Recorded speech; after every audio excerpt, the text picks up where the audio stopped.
is it. This is the 2 Point Deduction Podcast on MMAmania.com and also on the MMA Mania YouTube channel and across your favorite podcast platform. I'm your host, Matt Ryan, and I'm so glad you are joining us for this initial episode. Coming up in this edition of the 2 Point Deduction, I'm going to have Harry Terjanian and Stephanie Sottile join me. We're going to play science versus probability. I'm going to ask a puppet 5 questions, and we're going to have a guest you won't want to miss. This is going to be one hell of an initial edition of the 2 Point Deduction Podcast. But before we do anything, let's head into the news.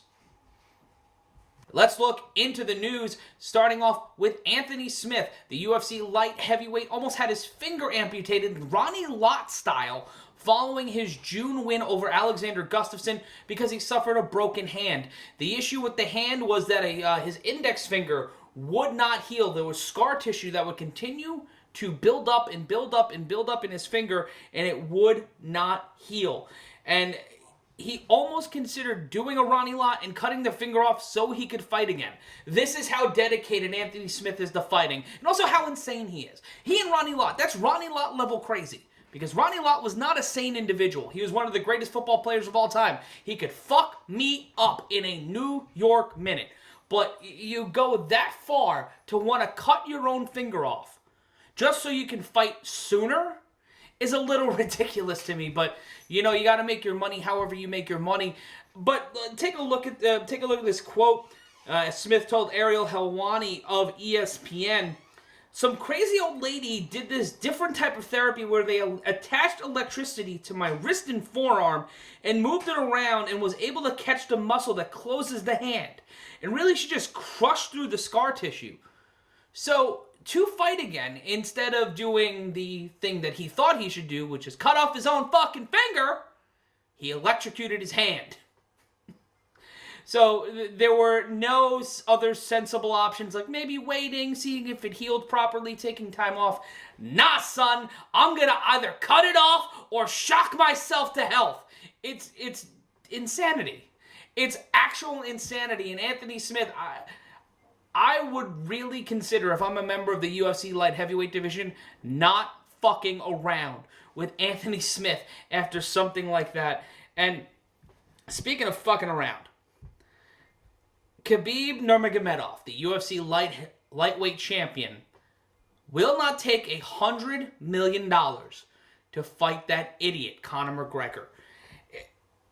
This story also from MMAmania.com. All of our stories are from MMAmania.com. A recent report stated that Saudi Arabia was looking to put in a bid of $100 million for a potential Khabib and Conor McGregor rematch later this year.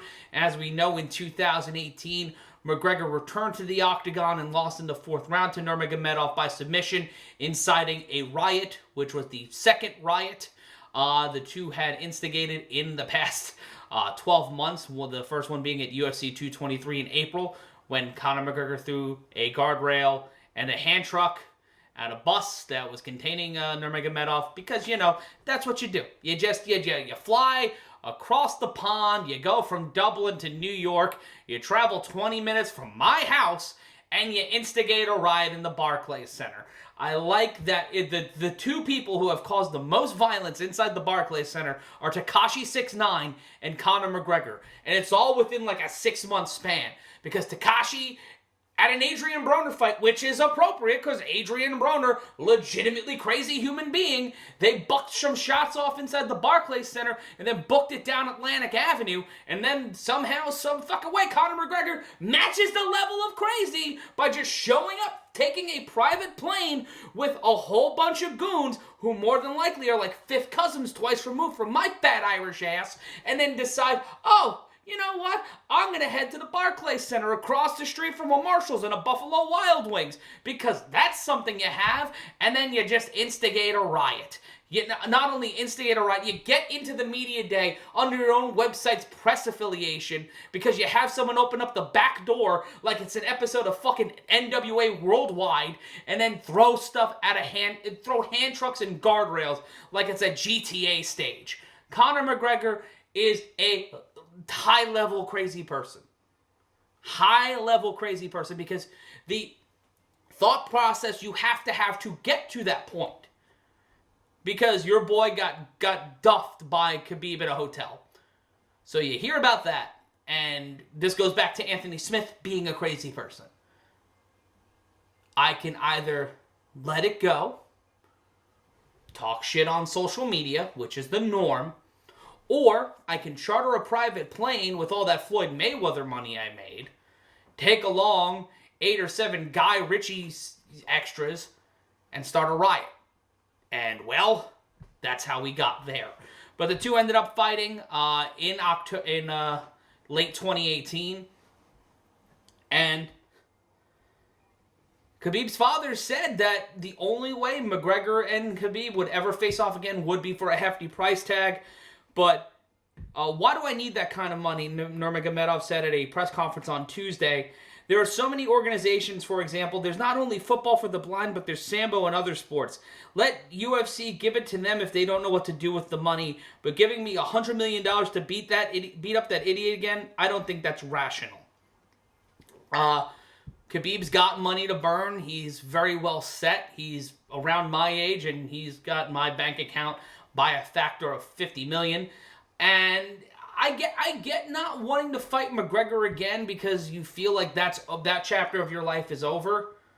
But if he beats Tony Ferguson at UFC 249, is he going to run it back with Dustin Poirier? Is he finally going to go up against another challenger? Does he move up a weight class? Does he move up to welterweight and enter that crowded division?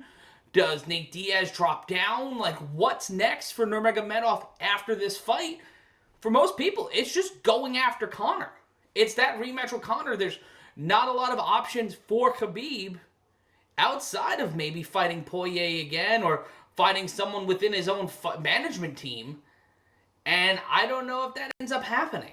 Let us know what you think in the chat. If you want to play along with us on social media, tweet at us at MMA Mania or use the hashtag 2PD. That's the number 2 and the letters PD. And UFC 249, it's going to be him and Tony Ferguson if that fight happens.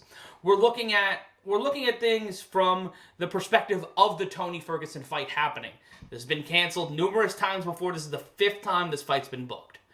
And I feel like if I'm Dana White, I am making sure that Tony Ferguson is in a hermetically sealed bubble. I am making sure Khabib, in every single way possible, is cutting weight naturally.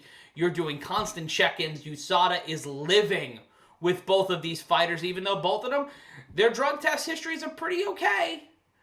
But still, you're taking every precaution necessary.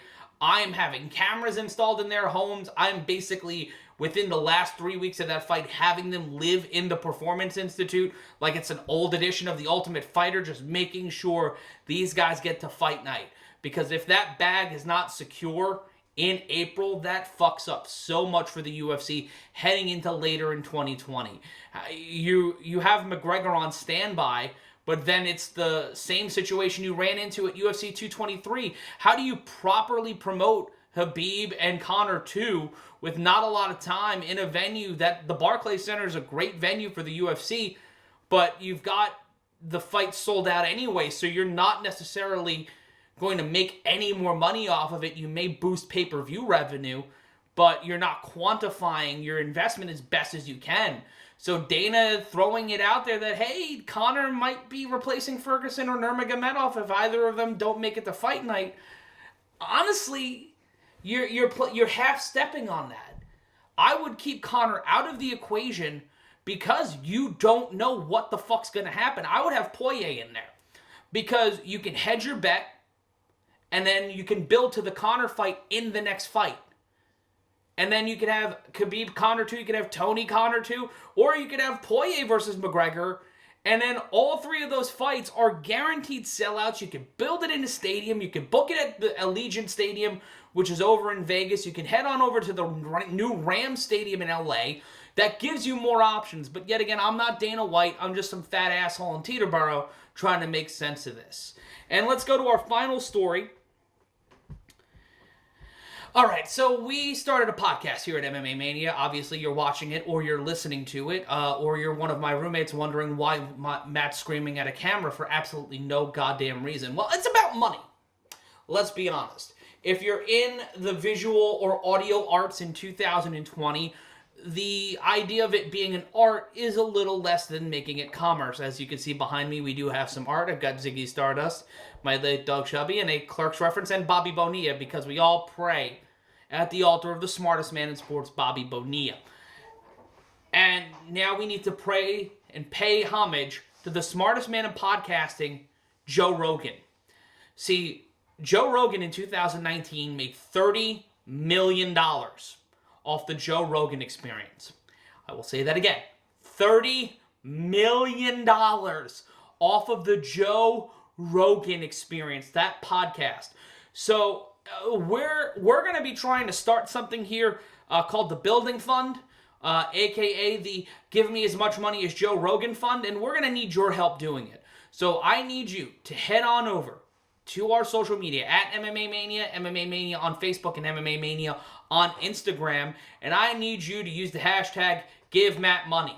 And if MMA Mania, SB Nation, and Vox see that, they may give me more money. But the most important way for you to make sure that I, Matt Ryan, make a shit ton of money is by hitting the subscribe button right now on however you're watching or listening to this podcast.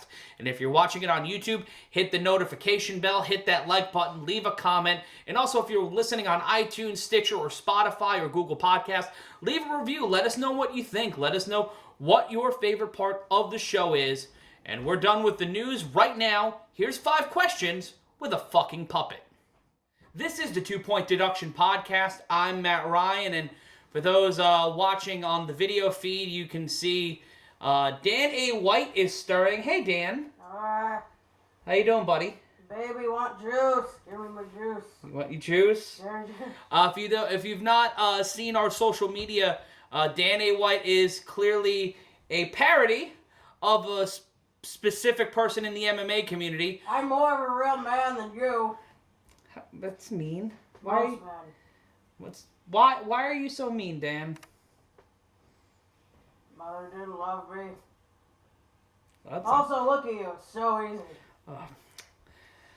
So Dan A. White will be joining us occasionally, and will be joining us for the UFC 247 live stream, which will be Saturday night, February 10th, on the SBN MMA YouTube channel, joining myself and Harry Terjanian throughout the night. Are you excited for that, Dan? You excited for your live debut? Oh, so excited. Want more people to see how miserable I am. So why did you join the show, Dan? Well, something to do. And also juice. Give me my juice. All right, hold on. Put it in the maker. There we go. Hold on. There we go. There we go. All right, up. All right. Feel better? Oh, like a new man. Well, Dan, much like the old one. Not a big improvement. We're gonna play a game called 5 Questions. Dan, are you ready? Oh, great. Yeah, like my last marriage. What made you want to get into combat sports, Dan? Well, I can't do it, so it's good to watch it. Well, what's your favorite movie? Money Pit. The Money Pit? Money Pit. Any reason why? It's an underrated piece of art. I say it's Tom Hanks' best movie. Really? Not Turner and Hooch? All right, well, learn something about Dan here. Your favorite kind of music? Death metal. Death metal? Death metal. But on mute. Stupid young kids. No, but really, I like Johnny Cash. Okay, I'm 30, by the way, Dan. Stupid kids. Did you go through puberty yet? I don't know what I can say on the show or not. We're going to talk about certain parts of your anatomy. Jesus, Dan, why the hostility? Well, hostile toward everybody. Again, it's easy for you. Let me know what I can say or not say. You can say whatever you want, Dan. Oh, okay. Did your balls drop yet? This is what I've been reduced to. A puppet is asking if my balls have dropped yet. This is the quality content that you are subscribed to every single week. I hope everyone here is happy. Are you happy, Dan? Are you happy? What do you think? No. Oh Lord, we got 2 more questions, puppet man. Where's my juice? You had your juice. You want more juice? Oh, stop hitting your head. All right, here's some juice. Yeah. There you go. There we go. Jesus Christ. All right, question 4. My bunny flies over the ocean. My bunny flies over the sea. It's Bonnie, not body. It is Bonnie. At least that's where hers went. Wait, never mind. What's your favorite food? Ham pizza. You're just an odd fucking puppy. Ham pizza. What's wrong with you? Pineapple pizza is for, people that vote for Sanders. I vote for Bernie Sanders. Yeah, you like pineapple pizza, don't you? I don't. And wearing pink socks on a Thursday. Oddly accurate. Finally, what is your favorite time of the year? End of the year. New Year's Eve. Why is New Year's Eve? Because it's over. It's all over. Remember Forrest Gump? Yes. You remember Lieutenant Dan? Yes. I'm not Lieutenant Dan. I'm more so one of the girls that just dance around him in a phase. What's wrong with you? You sick fucking puppet. Alright, well, Dan A. White's gonna take a nap, and we're gonna take a quick transition here. I took my job. Where am I? I'm gonna get Dan some coffee, and you can check out my conversation with Grand Slam champion Cris Cyborg. Why did my wife leave me? But thank you so much for taking the time and being our first guest on the show. That it's a great honor to have you. How are you feeling after becoming Grand Slam champion? I feel great. I feel very thankful, with all my team, and feel blessed to have the opportunity, being Bellator, be the world champion again, and just I keep continue work hard, You went up against a challenger like Julia Budd. At any point leading up to this, what were your thoughts on Julia, and did she exceed your expectations when you walked into the cage? She's 8 years undefeated, a long-time champion. I was respect her, and she's the real 145-pound. I knew it was not going to be easy because she's a bigger girl too. But I work, hard for any situation to fight. If you have to be ground game, I was on ready. I'm very good at like how's I train for now with my new team and how's it work, and then MMA. I have to do MMA. And when you look at the rest of the competition in Bellator right now, I know you were calling for a Grand Prix. You see what Scott's been doing with Bellator. What do you see this division, the 145, looking like heading into 2020? The first thing, when I start talking to Scott Coker about the sign with Dan, the first thing I'm happy about because I have a lot of girls. All the girls 145 over there. I think maybe 3-4 is at Bellator. But all the girls on my division over there, this is making me happy because I can fight more times per year. This is always something I would like to do, be active all the time. And just nice, for me, is because I always struggling my career, for finding girls to fight. And now at Bellator, I have a lot of girls in my division. This is open the door for me fight more times per year. Do you see maybe 3 or 4 times we'll see you in the cage this year? Because you've been talking about for quite a long time, making the transition to boxing, talking about pro wrestling, coming into this fight and coming out of this fight. You talked about Bellator, your contract with them. Not only is it one of the richest, if not the richest in MMA history, but it gives you a lot of pliability, a lot of ability to move around, especially with the contract including the zone. So where do you see yourself in MMA? And when you look at boxing, pro wrestling, where are some of those options looking at right now? For MMA, I can fight tomorrow. I'm ready and training, keep training. I want to fight more. For sure, from MMA, I can make it like 2 more fights per year. Boxing, probably needed some 4 months training straight, just boxing. But for now, I'm really game MMA. But for sure, I'm going to do unboxing fight. And if I have the deal, sign the deal, and they have some little time for like 4 months for me prepare, for sure I would like to do too. Is there anybody outside of Clarissa Shields? I know there's been some talk about you and Cecilia Brækhus. She's also on DAZN. Who are some of those fighters in boxing that are exciting you right now, not only as a fan, but as a potential opponent? I went a couple times. I went to some fights with Cecilia Brooks, and then I think last year, and they have a lot of gossips about, maybe you guys can fight. For me, it'd be an honor to fight Cecilia. And yesterday, she put one snap and say, Cris, are you ready? For me, it's going to be nice if I have the opportunity to make one boxing fight. And with her, because, man, she's the name of the boxing. She did a lot of things for the boxing. And bring the MMA fans to the boxing, women's boxing. I think it's going to be amazing. And for me, it's going to be a big challenge. I told her, I'm ready. Just let's sign a deal. Let's make it happen. And they're going to be a dream. They're going to be a dream having my first match boxing.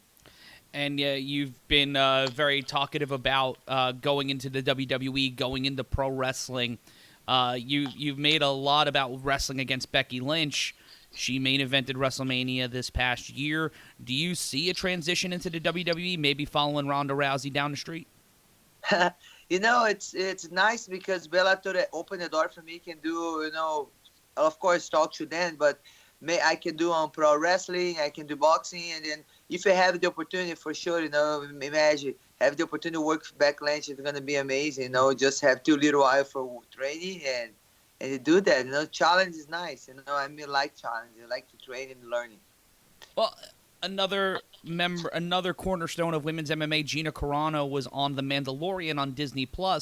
Have you seen her on The Mandalorian, and are you looking at any acting opportunities? Are you looking to get into the Star Wars universe at all?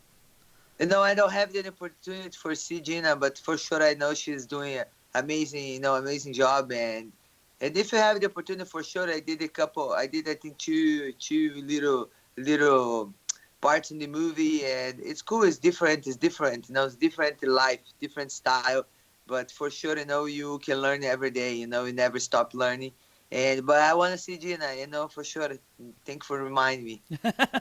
Well, 26.5 million subscribers. We may make you like 26.5.1 and add you to that list. But Cris, you have had an amazing career, an undeniable Hall of Fame career at every stop. And you talk about boxing, you talk about wrestling. What's on your bucket list? Like, what's left for you to accomplish in your career? You have a lot of time ahead of you, got a lot of fights ahead of you. You talk about Bellator having this deep roster of female fighters. What is next for you? Where do you see your career going? And what are the things you feel you need to accomplish before you retire? I want to make more fights, most I can per year. And for sure, I'd like to do my first boxing fight. This is my goal. And Grand Prix is one of my dream too. But, I think it's too close to this dream. But for sure, I would like to defend my title more times I can. And soon the opportunity I have to do one boxing fight, I'd like to do. And Bellator has a working relationship with Rizin. Would you consider going to Japan and fighting over there on a Rizin card, or fighting some of the people they have over there?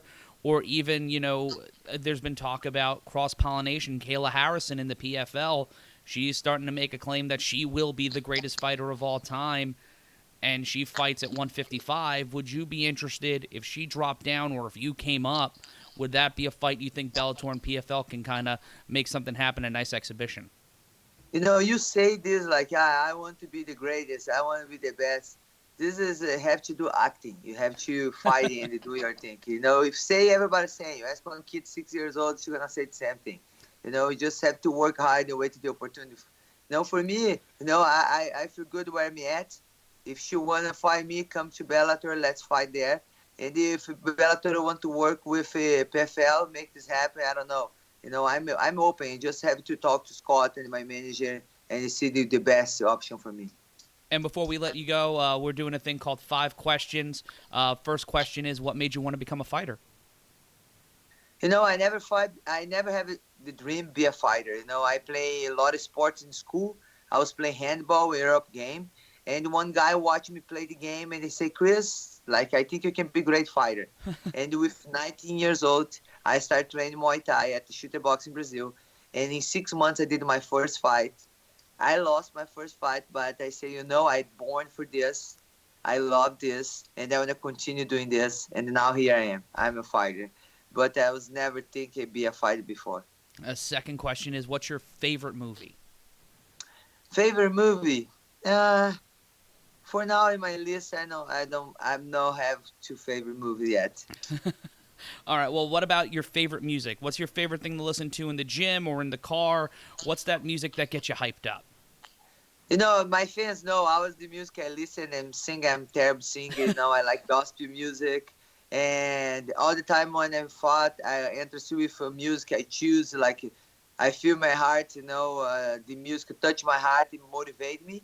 And, I love singing and listening gospel music when I'm training, motivate me.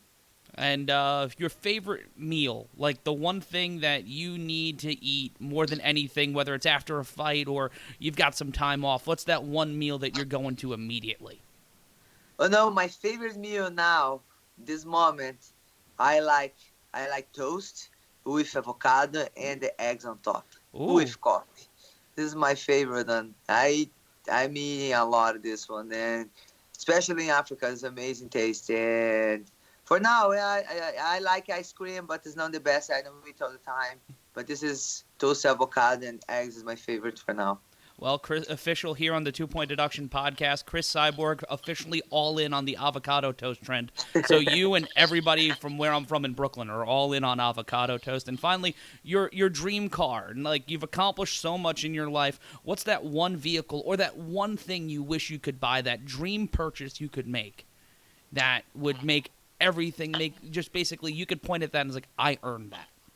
I want to back to Brazil and fight in Curitiba, in my city again, and make the best fight over there. And I know the fans over there love fight, and back to Curitiba with Bellator. All right. And make amazing card for all the Brazilians at Bellator and make the best fight. Well, Chris, they can follow you all across social media at Cris Cyborg. You are probably one of, if not the most entertaining person to follow on Twitter. So thank you so much for taking the time and being our first guest. It's you and a puppet. So it's high stakes guests here on the 2 Point Deduction Podcast.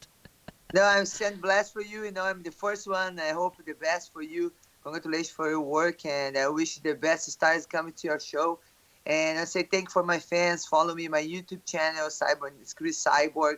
Have a lot of nice videos. And thank you for having me here. And let's wait for next news and see who win my next fight.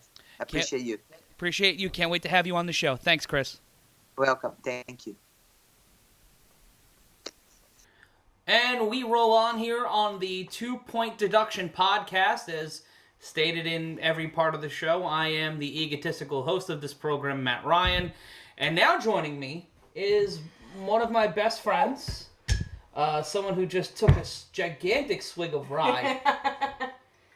Just for reason. Straight American rye. Yes. Stephanie Sottile, one of the members of The Unwanted. Yes. And someone who has been on almost every venture I've been on in the past 6 years. And nepotism's a bitch, ain't it? One of the things we used to do, we used to play a game called Science versus Probability. It's a game I invented. It is a game that Stephanie invented where we test science versus probability. And since I'm what that means is that the other half of science and probability, which is probability, would mostly look at numbers, stats, the stuff that people who know the sport talk about. And then science would be someone who doesn't know the sport that they're talking about, and based on scientific facts, right? Environmental factors, maybe history, but has nothing to do with the sport. And we see who wins versus science versus probability. And that will be a weekly segment on this podcast where we gauge whether science will win or probability will win. And vote on when the bit will stop being funny. Over under 4 weeks. That's a pretty good one. So we're gonna do. The cork got stuck in the bottle. Oh, good. It's a great start to this segment. Bodes fucking well. Good omen. Oh boy. Break it in half. All right, so we're gonna start out. This is UFC 247 this Saturday night. Yes. Steph, we are 1 day away from UFC 247, and we're gonna start off in the heavyweight division. It's Ilir Latifi, the Sledgehammer, going up against Derek the Black Beast Lewis. Okay, so to me, when I hear Black Beast, I immediately think of a bear. Mm-hmm. Like a big black bear, or a wolf, or a panther, or a Sasquatch. Sasquatch? All of which can be defeated by a sledgehammer. Very easily. Maybe not Bigfoot. I think that's an even... If you're just a normal 5'7" dude with a sledgehammer and there's Bigfoot, you're 50-50, I would say. But I think more often than not, a sledgehammer will beat any black beast. I will go with the sledgehammer. That's you know... He had a fun name, what was it? Ilir Latifi. It's Latifi! Oh, it's so fun. Even more so. Double points for him. It's a fun name and a sledgehammer. Latifi coming off of 2 straight losses, going up against Derek Lewis, who is one of the perennial favorites in the heavyweight division, a favorite of mine. I'm going to go with Derek Lewis on this one, primarily because I think Lewis, after the loss to Daniel Cormier last year, is going to bounce back. He's going to try to reassert himself in the heavyweight division. I see that happening Saturday night on pay-per-view. We'll move on. So right now it's Sledgehammer and Black Beast. We're going to move on to our co-main event. Co-main event is going to be for the UFC Women's Flyweight title. It's Valentina Bullet Shevchenko going up against Caitlin Blonde Fighter Chookagian. Oh, sweetie. Oh, no. Wait, that's her nickname is Blonde Fighter? Blonde Fighter. Oh, my goodness. I have nothing against blondes, but I'm just like, there's got to be... Is she the only one? No, there's... Valentina Shevchenko was blonde, but she then dyed her hair like a red, like a rust color, like mine. Rust Fighter. So, you know what? If there's only one Bullet, but clearly multiple blonde fighters, the one that is in this bout could just confuse them. Like what they would do on the cartoons, where they would look identical but have like a mustache and you don't know which one's the evil twin. She could do that. So I'm going to go with her. So you're saying a Guy Incognito situation is going to happen? Yes, because it's one Bullet, and if they, get the evil blonde fighter, the not real one, then she survives. So I'm going to go with Blonde Fighter. All right. Does she have a fun name as well? Caitlin Chookagian. Yeah, fun names. These are fun names. This is fun to say. I'm not a commentator. I know you are. What you did for many, many years. Aren't these names fun to say? They are fun names. Yeah. I enjoy it. This is a fun part of my job. It's not a Smith or Henderson. Like, no offense. Those to are Smiths two. or Henderson. One of the greatest fighters of all time was named Dan Henderson. And a guy we hope to have on this show soon is named Anthony Smith. I mean, they're all... look, nothing against their fighter. I'm just saying their names aren't fun. These are fun names. All right, I'll put this out there. Let us know. Hashtag the number 2PD. That's 2PD. What's your favorite fighter names of all time? We want to know if it's a nickname. There's actually a guy who calls himself the Crochet Master. I love it. I love it. Does he wear crochet things to the ring? No, he does not. It's a missed opportunity. What is his manager... Is that what they're called? Because the UFC only allows him to wear Reebok fight kits to and from the octagon. He can't wear crocheted socks that he crocheted? No, he cannot. Is that his thing? Does he crochet? Yes, he does. I love it. He's my favorite already. I love it so much. Just imagine coming out with crocheted wristbands or gloves, whatever you guys wear. Again, doesn't know the sport. I love it. It's great. I'm going to go with Valentina Shevchenko because she is probably, outside of Amanda Nunes, the most dominant female fighter in the UFC since Cris Cyborg schlepped on over to Bellator. There's not a lot of... Yes, Bullet. I'm taking the Bullet, yes. As it's been most of your career. I want to tell you... Nepotism's a bitch, ain't it? I want to tell you to go fuck yourself, but that was accurate. And in our main event, it is John Bones Jones going up against Dominic the Dominator Reyes. Oh, boy. Steph? Bones. I love that. Johnny Bones? Johnny Bones. He sounds like a mafia hitman. And I'm not going to say he is or isn't in case he is. Because I like You've watched John Bones Jones fight before. Yeah, but I don't know what his family does. Are they in construction? He's from Syracuse. That's New York. That's close enough to the family. That's Canada! Whatever the main families are. There's a Canadian mob. There's a mob in every country. So I'm going to go with Bones for my own safety. I'm taking John Jones to... not a lot of people can stop John Jones right now. If you read my preview at MMAmania.com, which should go up, I believe, on Saturday. If you've not, stick around to the end of the show for one more word, and we'll let you know our feelings on that. But he'll read it to you. Yes, verbatim. Until you fall asleep like an Andy Kaufman bit. So,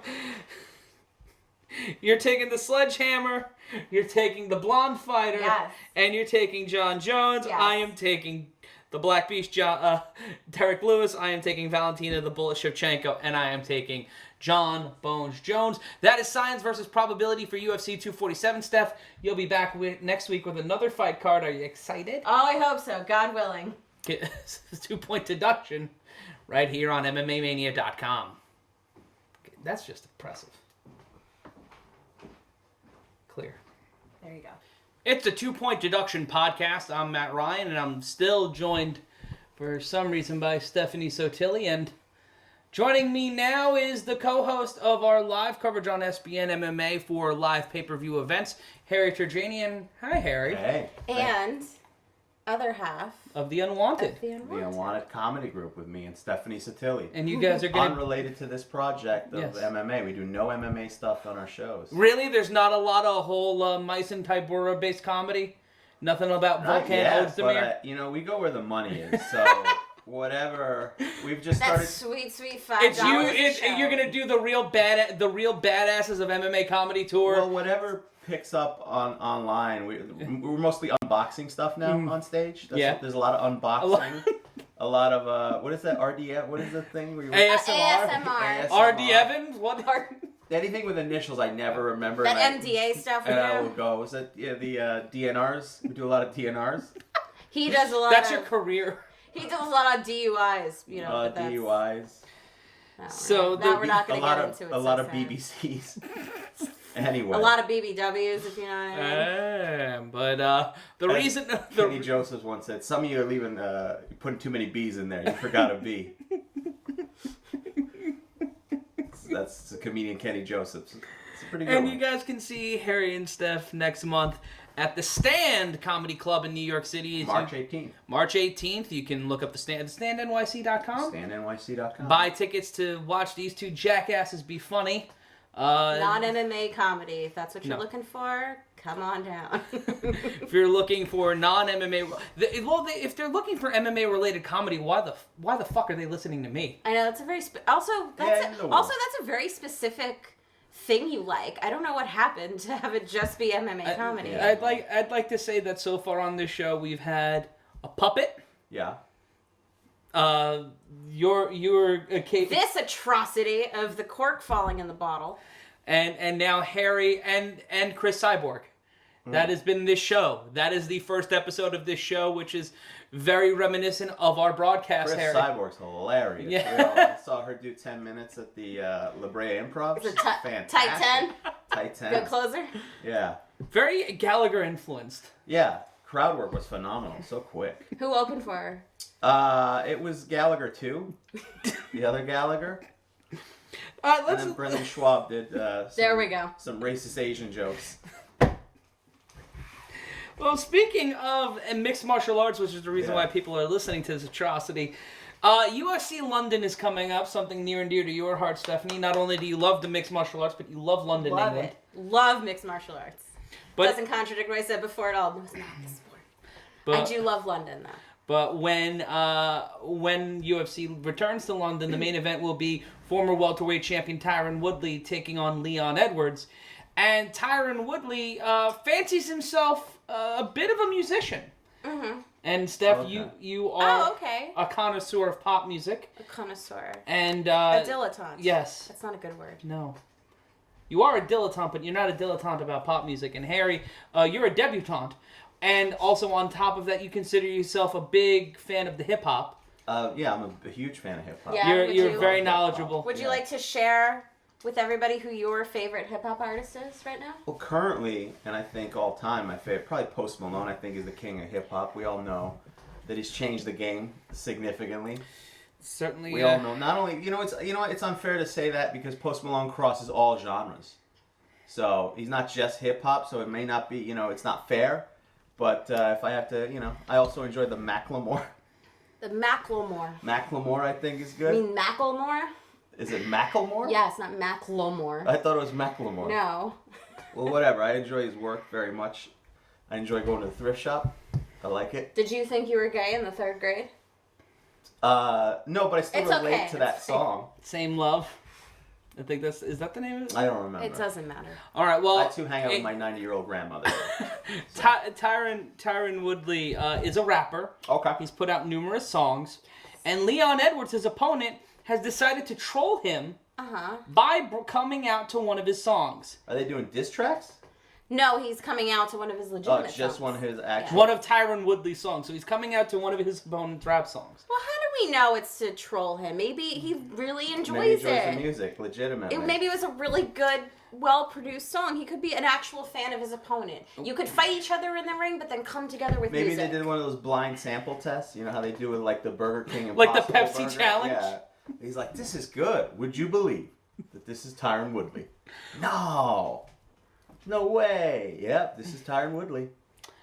Well, that's why I've brought both of you here Okay. today. Mm-hmm. We are going to listen to I Beat Your Ass I love it already. I like the title. by Tyron love it Woodley, already. a.k.a. T. Wood. T. Okay. Wood. That's Is that his hip hop name? That would be- T-Wood? yes. His, No, that's his Christian name. his- Here we go.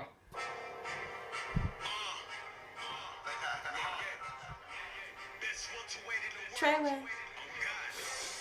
He's the best 128 in the world.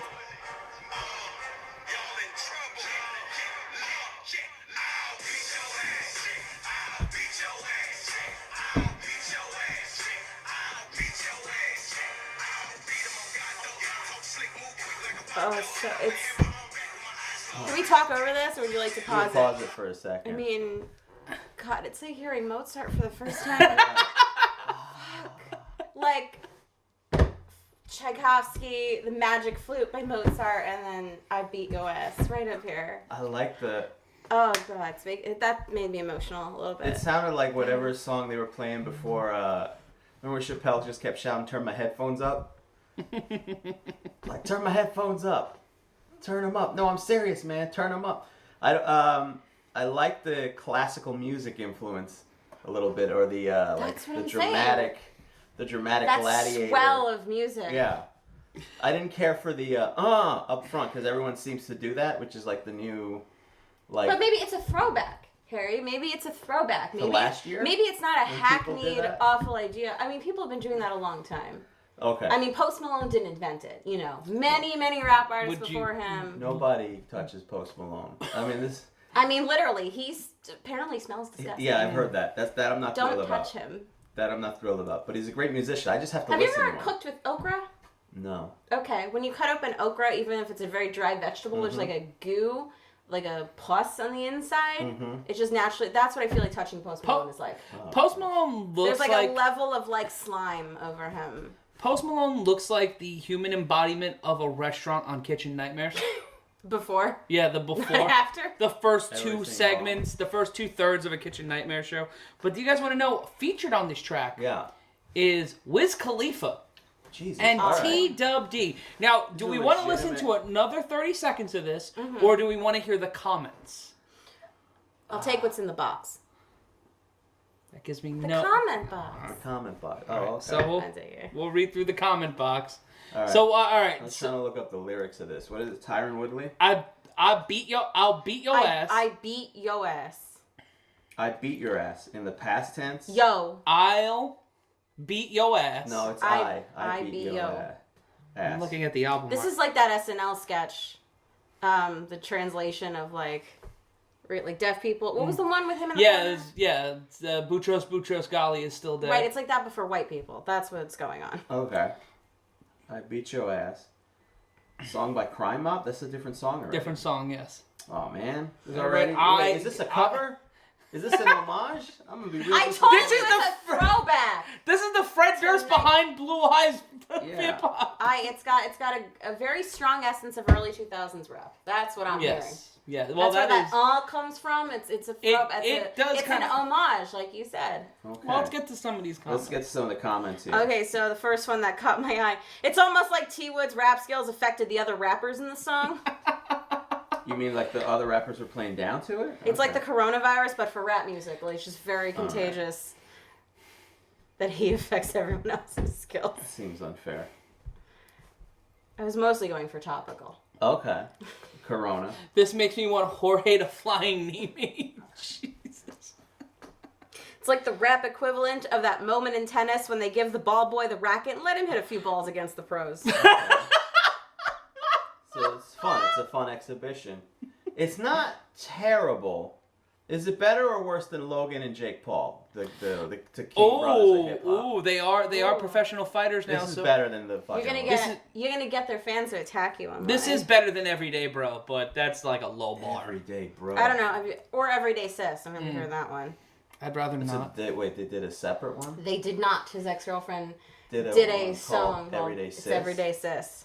Oh my god. And it's I'm like, telling you, it's just as amazing as you think it would It's be. like it's stupid on stupid crime. Oh my god. If you Well, that's the haven't- name of this episode. If you haven't checked out the Logan, which one is it? Logan or Jake? Jake I don't remember Paul. which of those two Mongoloids. I don't know. I don't either. Jake Paul. Is Jake it Paul. Jake Paul? I like this one. It's really simple. This guy sucks. Keep fighting. Very simple. Yeah. How is the chorus faster than the verses? Some people. That's a predict it's- musical credit next time. That's someone who actually teaches at the School of In Music in all Boston. fairness, he was using like Pro Tools with his fists. He was hammer fisting the board. I don't think it's. I don't know terrible. how else to function. Yeah, Just this using is how fists. I use it. This is dope. All right, I'm that not might be sure. Tyron Woodley. I don't know what he meant by that. Is this real or is this a parody? Also, what I say about my own life. Yes to both. Wait, dudes clowning this, but compared to what? It sounds like everything playing now. Ain't no skilled lyrics bumping today. You dudes must be smoking crack. It sounds like that was a section from this commenter's own song that he produced. Yes. You're right. This sounded like a verse. Yeah. Harry, would you like to rap these lyrics? Which one is this one? The big one that I just wrote. This one right here? Matt, can you start a beat? Wait, dudes, clowning this. Be compared to what? It sounds like everything. Play it now. Ain't no skills lyrics bumping today. You dudes must be smoking crack. I'll beat your ass. Thank you. There you go. Thank you. Again, I never claimed to be a rapper or into Post Malone. Are you sure I thought you were a member of the Fat Boys. I was head of the fan club, but then I found out it was a hip hop group and not a fan of Waffle Fan House. of hot dogs. Yeah. Oh my god. That's called the Wonder Dog. I mean, we can also stop and edit, right? Yeah. That's why I told you to tell him we were filming. Did you tell him we were filming? I told him earlier. That's okay. Okay, You cool. can't stop that. No, I'm just making sure he told him. You got Wiz Khalifa on this thing. He got Wiz Khalifa in this.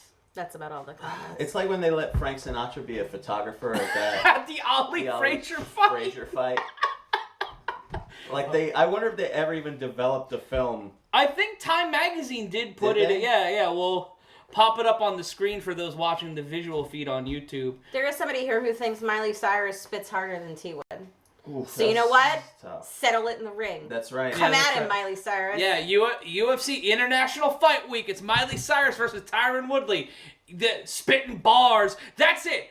To King of the Dot, the battle rap organization, the WWE, the UFC of battle rap. We want to make you this offer. Tyron Woodley, Miley Cyrus. Here we go. This fall at King of the Dot. I think we can get it happening. Hashtag 2PD. That's hashtag 2PD for 2 Point Deduction. Steph and Harry. Steph, where can we find you on social media? Steph Sottile, STEPH SOTTILE. Also, if you just search God's Unwanted Daughter on Twitter or Instagram, you will certainly find my face. Harold? Everything is at Harry Terjanian, and also check out the Man School 202 podcast. All right, That well, goes every week. Well, thank you guys so very much, and you can see them again March 18th at the Stand in New York City, and you can also see them on the UFC live streams and almost every week here on the 2 Point Deduction. It's time for one more word here on the 2 Point Deduction podcast, where I bloviate about a topic that I deem to be important, and this week we're going to talk about Jon Jones.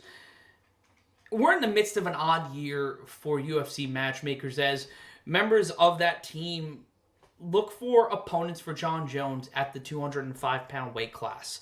It's the same thing as the Democrats looking for a quality opponent to beat Donald Trump this November in the general election.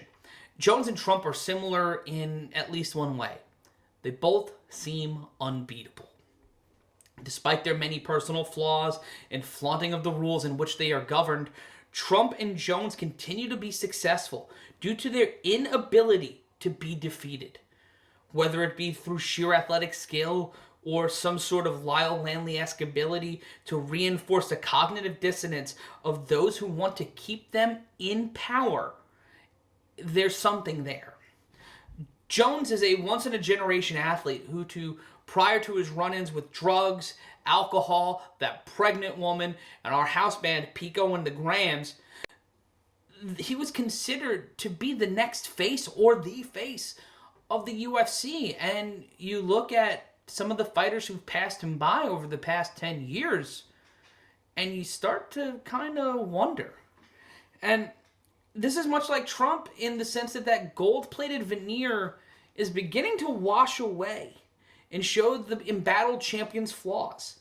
It's bound to happen with a young athlete making a ton of money who's ignoring the advice of those who were closest to him. He got to slow down, to stop or reconsider his actions. Jones has been pulled to the side at least twice in his career on his path to success, while Trump has continued to fail upwards, straight into the White House. Both have a dedicated base of supporters who, no matter what, will stand by their side and propagate their greatness. And while that number may diminish over time, the impact on your ego will never go away. Undefeated contender Dominic Reyes may or may not be the challenger to end Jones' reign as king of the light heavyweights when they face off this Saturday night in Houston. That said, we saw in Jones' last fight that he can be made human, and that if he doesn't have total focus, he may be able to lose that complete and utter god of destruction shell that has made him completely a nightmare for anyone who stood across from him, and just make him a lanky kid from Syracuse. The same can be said for Trump heading into November's general election. He's been able to survive a Democratic Congress, constant and accurate attacks from his opponents, brazen violations of the legal system, and being impeached, for God's sake. But the continued exposure of that raw nerve, that drain on his ego, particularly when there are hungrier and angrier people chasing him up the mountain. Trump may just end up being that gawky kid from Jamaica, Queens. Who the hell knows what's going to happen at UFC 247 this Saturday night in Houston? Similarly, not even the Magic 8 Ball or science and probability can predict what will transpire this November. But the sun sets on everything and everyone. And it's sometimes when we least expect it. And we will see what happens to Jon Jones this Saturday night at UFC 247 as Harry Terjanian, myself, and Dan A. White will be bringing you the coverage live on the SBN MMA YouTube channel, so be sure to subscribe to that right now, and also subscribe to the 2 Point Deduction Podcast on the MMA Mania YouTube channel. Hit the like, hit the subscribe, and be sure to hit that notification button to know when new episodes and other content come out from us here at MMA Mania and the 2 Point Deduction. Subscribe to us on Stitcher, Spotify, Apple Podcasts, Google Podcasts, or wherever you get your RSS fix for podcasts and also other types of audio media. I don't judge. I want to thank Harry Terjanian. I want to thank Stephanie Sottile. I begrudgingly thank Dan A. White. I'm sorry to Dwight Gooden. We did not have time for him this week. And I would like to thank Cris Cyborg for joining us. And you can follow her across social media, obviously, at Cris Cyborg. Until next time, I'm Matt Ryan, and this has been your 2 Point Deduction.